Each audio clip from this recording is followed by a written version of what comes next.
तो थंडरबोल्ट में हमें सेंट्री जैसे epic and complex super hero की एंट्री मिलने वाली है और लोग कंफ्यूज हैं कि भाई ये है कौन। तो टेंशन नहीं लो, आज हम लोग जानेंगे इसी सुपर हीरो की कंप्लीट कॉमिक बुक ओरिजिन। तो सेंट्री के कैरेक्टर की शुरुआत कैप्टन अमेरिका से कनेक्टेड है। सुपर सोल्जर सीरम के सक्सेस के बाद कैप्टन अमेरिका की क्रिएशन के बाद वर्ल्ड के कई गवर्नमेंट ऐसे ही एक सीरम बनाने की कोशिश करने लगे, इस सीरम को और ज्यादा इम्प्रूव करने लगे और सुपर सोल्जर सीरम की इसी रेस में 1947 में कनाडा एंड यूएस की गवर्नमेंट ने मिलकर प्रोजेक्ट सेंट्री की शुरुआत की। और ये प्रोजेक्ट सिर्फ सीरम को क्रिएट करने के लिए नहीं थी, बनाने के लिए नहीं थी, बल्कि उस सीरम को 1000 गुना और पावरफुल बनाने की थी। लेकिन कई टाइम तक सक्सेस नहीं मिलने के बाद गवर्नमेंट ने इसे डिफरेंट डिफरेंट कंपनीज को दे दिया, प्राइवेट कंपनीज को दे दिया, ताकि वे लोग इस पर रिसर्च एंड डेवलपमेंट कर सके। और अगले 30 सालों में प्रोजेक्ट सेंट्री हजारों सब प्रोजेक्ट में डिवाइड हो गई एंड दुनिया के कई प्राइवेट कंपनीज में इसके डिटेल्स पहुंच गए। यही रीजन है कि मार्वल में हमें इतने सारे सुपर सोल्जर देखने को मिलते हैं और समय के साथ गवर्नमेंट इस प्रोजेक्ट के बारे में भूल गई। कुछ सालों बाद रॉबर्ट बॉब रेनॉल्ड नाम का एक लड़का जो कि ड्रग एडिक्ट था और रैंडम किसी लेबोरेटरी के अंदर घुस जाता है, इस उम्मीद में कि उसे यहाँ किसी तरह की ड्रग मिल सकते हैं। लेकिन यहाँ उसके हाथ लगता है गोल्डन सेंट्री सिरप, जिसे कि एक प्रोफेसर यहाँ कई सालों से डेवलप कर रहे थे। तो बिना सोचे रॉबर्ट ये पूरा सीरम पी लेता है और कुछ ही मिनटों में उसमें पावर ऑफ मिलियन एक्सप्लोडिंग सन आ जाता है। ये सीरम कैप्टन अमेरिका सीरम से 1000 गुना ज्यादा पावरफुल होती है, जिससे कि रॉबर्ट में ऐसे सुपर पावर आ जाता है जो कि उस टाइम तक किसी भी सुपर हीरो के पास नहीं थे। नई पावर के साथ वह सबसे पहले अपने स्कूल टाइम के पुलिस से बदला लेता है, जिसके चलते वो ड्रग एडिक्ट बन गया था, गलत रास्ते पर चला गया था। फिर ये पावर वो लोगों की भलाई में यूज करने लगा, लेकिन सीरम के पावर परमानेंट नहीं थे, तो हर कुछ दिन में उसे ये लेना पड़ता था। प्रोफेसर जिन्होंने ये सीरम बनाया था उन्होंने रॉबर्ट को वार्निंग भी दी कि हर डोज के साथ पावर लेवल मेंटेन करने के लिए उन्हें सीरम की क्वांटिटी बढ़ानी पड़ रही है, जो कि बिल्कुल भी अच्छी नहीं है। लेकिन सेंटर में इस पावर के साथ लोगों को मदद करने की भी एक अलग एडिक्शन हो जाती है। वो इतनी वार्निंग के बाद भी वो खुद को सीरम लेने से रोक नहीं पाता। इसके बाद वर्ल्ड को सेंट्री के रूप में अब एक नया सुपर हीरो मिल चुका था और ये वे टाइम था कि ऐसे सुपर ह्यूमन अर्थ के प्रोटेक्शन के लिए बचे नहीं थे। सोसाइटी इस लेवल के पावर वाले सुपर हीरो को भूल चुकी थी और सेंट्री उनका नया होप था। बाकी सारे सुपर हीरोज के साथ भी सेंट्री का कुछ टाइम में अच्छा कनेक्शन हो गया था। स्पाइडरमैन ने इसकी फोटो न्यूज़पेपर में प्रिंट करा के इसे और भी ज़्यादा पॉपुलर कर दिया। मिस्टर फैंटास्टिक इसके बेस्ट फ्रेंड बन गए और अगले कई सालों तक सारे सुपर हीरोज टीम अप करके कई सुपर विलेन की बैंड बजाते रहे। कुछ टाइम के बाद सेंट्री ने अपने प्यार लिंडी से शादी कर ली थी, जहाँ मिस्टर फैंटास्टिक मतलब रीड रिचर्ड भी प्रेजेंट है। और शादी के बाद लिंडी को रियलाइज हुआ कि रॉबर्ट सुपर सोल्जर सीरम का एडिक्ट हो चुका है। टाइम बीतता गया और ये एंट्री वॉइड नाम के एक सुपर विलन की, एक डार्क शेडो जैसा मोस्ट जो किसी भी सुपर हीरो के बस का नहीं था। उसने सेंट्री तक को अपने पावर से वीक कर रखा था, डिल्यूजनल कर रखा था एंड अपने फियर मैनिपुलेशन के पावर से हल्क तक को रैम्पेज पर भेज दिया था, वैसे ही जैसे वांडा ने उसके साथ किया था। अकेले मेन एटन में ही वॉइड ने लगभग 10 लाख लोगों को मार दिया था और कोई भी सुपर हीरो इसे रोक नहीं पा रहा था।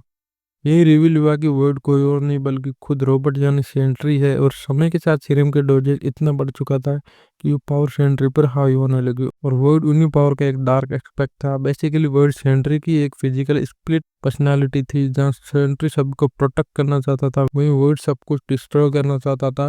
ये रियलाइज होते ही सेंट्री खुद अपने आप को रोकने के लिए रीड रिचर्ड और डॉक्टर स्ट्रेंज के साथ टीम अप करता है और डॉक्टर स्ट्रेंज बताते हैं कि वर्ड को रोकने के लिए सेंट्री को खुद को रोकना होगा।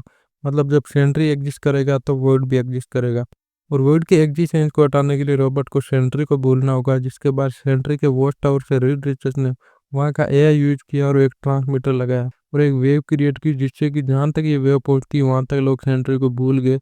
इवन रॉबर्ट खुद सेंट्री को भूल गया, वह ये भूल गया कि वे खुद एक सुपर हीरो है और एक नॉर्मल लाइफ जीने लगा। एंड सेंट्री के एंड के साथ वर्ड का एग्जिस्टेंस भी खत्म हो गया और इसी सिमिलर मेमोरी वाइप की कॉन्सेप्ट को आपने नोवे में यूज होता हुआ देखा ही होगा। डॉक्टर स्ट्रेंज ने वहाँ कुछ ऐसा ही किया था, मुझे भी ये सिमिलर लगा तो सोचा आपको याद दिला दूं। सालों बाद ये कहानी फिर से रिपीट हुई, जहाँ रॉबर्ट अपनी पत्नी के साथ एक नॉर्मल जिंदगी जी रहा था और एक रात अचानक उसे एक डरावना सपना आता है। उसकी पुरानी लाइफ की कुछ मेमोरीज भी आती है। इससे घबरा कर वे अपने कमरे से बाहर आता और एक बुक उठाता, लेकिन इस बुक के अंदर वही गोल्डन सेंट्री सीरम होता, जिसको पीते ही रॉबर्ट में फिर से पावर्स आ जाते हैं और वो सेंट्री बन जाता। उसे अब अपने सारे मेमोरीज वापस मिलते हैं, लेकिन उसे ये नहीं पता चलता है कि वो सेंट्री भी है और वही वर्ड भी। उसे बस ये पता चलता है कि वर्ड एग्जिस्ट करता था और जाते जाते वर्ड ने बोला था कि वो वापस आएगा।